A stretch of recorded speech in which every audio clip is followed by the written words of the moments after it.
નથી થતું તો પ્રભુની સન્મુખતા કેળવો. 5 મિનિટ પણ ઠાકોરજી આગળ બેસો. તમે અહીંયા આસપાસ હવેલીની આસપાસ રહો છો, એટલું જરૂર કહીશ, એક નિયમ બનાવો કે દિવસમાં એક વાર તો કોઈ પણ એક દર્શને અચૂક આવીશ. પ્રભુની નજરમાં રહો. એમની દ્રષ્ટિ પડશે તોય જીવનમાં મંગલ થવા લાગશે. મંગલ રૂપ નિધાન સાવરો, મંગલ રૂપ નિધાન. એ તો મંગલના નિધિ છે, મંગલના ભંડાર છે. એમની સન્મુખતા કેળવો. મહાપ્રભુજી પણ અંતમાં એ જ કહી ગયા, યદા બહિર્મુખા યુયમ ભવિષ્યત કથમ ચન તદા કાલ પ્રવાહસ્થા દેહ ચિત્તાદયોપી. શિક્ષા શ્લોકીમાં અંતમાં મહાપ્રભુજી એ જ આજ્ઞા કરી કે હે જીવો, આ કલિયુગમાં બહિર્મુખતા ન રાખશો, સન્મુખતા રાખો. અને જો બહિર્મુખ થશો તો આ કાલના પ્રવાહમાં વહી જશો. દિવસમાં 2 મિનિટ પણ ઠાકોરજી આગળ બેસો. ઘરે સેવા પધરાવો. સેવામાં બીજું કઈ ન થાય, બહેનો તો બધું કરતા હોય. ઘણા ભાઈઓને પૂછીએ ને સેવા થાય કે આ ઘરમાં બધું જ થાય. કોણ કરે? કે ઘરવાળા.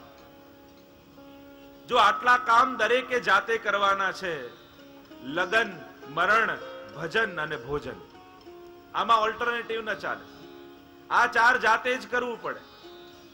આપણા લગન હોય ને આપણે ગોર બાપાને કહી દઈએ કે હમણાં ટાઈમ નથી, તમે ફરી લેજો, પછી આઈને સમજી લઈશ, ચાલે? ઓફિસમાં બહુ બિઝી હોઈએ અને ઘરે ફોન કરીને કહી દઈએ મારા બદલે 4 રોટલી તું ખાઈ લેજે, ચાલે? ભોજન જાતે જ કરવું પડે. આપણું મૃત્યુ આવ્યું હોય ને આપણે કહીએ પ્લીઝ બાજુવાળાને 5 મિનિટ માટે લઈ જાઓ, હું બસ વિલ સાઇન કરીને આવું છું, ચાલે છે? તો ન ચાલે એમ ભજન પણ ન ચાલે.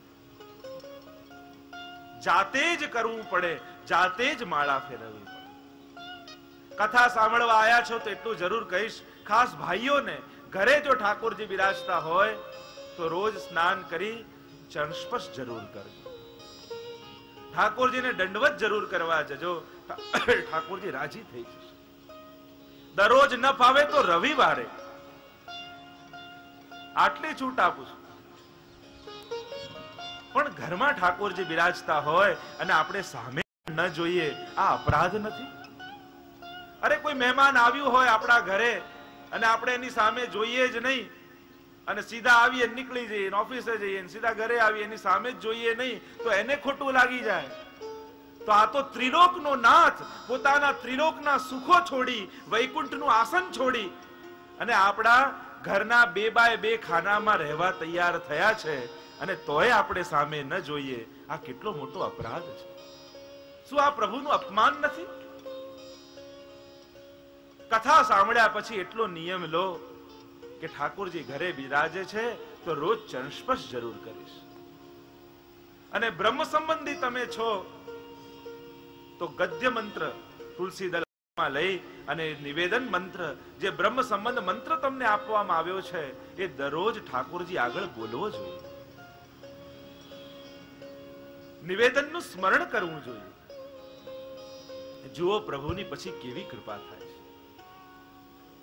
તો મૂળ વાત એ કરતો હતો પરમ સત્યનું ધ્યાન. અને પરમ સત્ય એ ઈશ્વર છે. એને કાલ અને સ્થાન નડતા નથી. એ ત્રણેય કાલમાં પરમ સત્ય રહે છે. આમ પ્રથમ શ્લોકમાં મંગલાચરણ કરતા પ્રભુનું ધ્યાન કર્યું.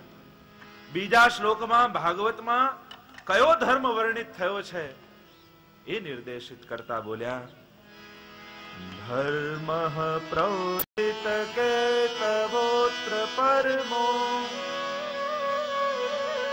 નિર્મત્સરાણાં સતાં વેદ્યમ વાસ્તવમત્ર વસ્તુ શિવદમ તાપત્રયોન્મૂલનમ. ધર્મ પ્રૌજિત કૈતવોત્ર પરમો. ભાગવતમાં કયા ધર્મનું વર્ણન છે? કે કપટ રહિત ધર્મનું વર્ણન છે. અને ધર્મમાં કપટ શું છે? પ્રભુની સેવા કર્યા પછી મેવા મેળવવાની ઈચ્છા એ જ કપટ છે. નિષ્કામ ભક્તિનું વર્ણન છે. આપણે સેવા કરીએ છીએ. ભક્તોએ તો કહ્યું કે પ્રભુ હું તારી પાસે માંગુ, તું આપતો નહીં, કારણ કે પછી હું પ્રેમી નહીં રહું, પછી તો હું નોકર બની જઈશ.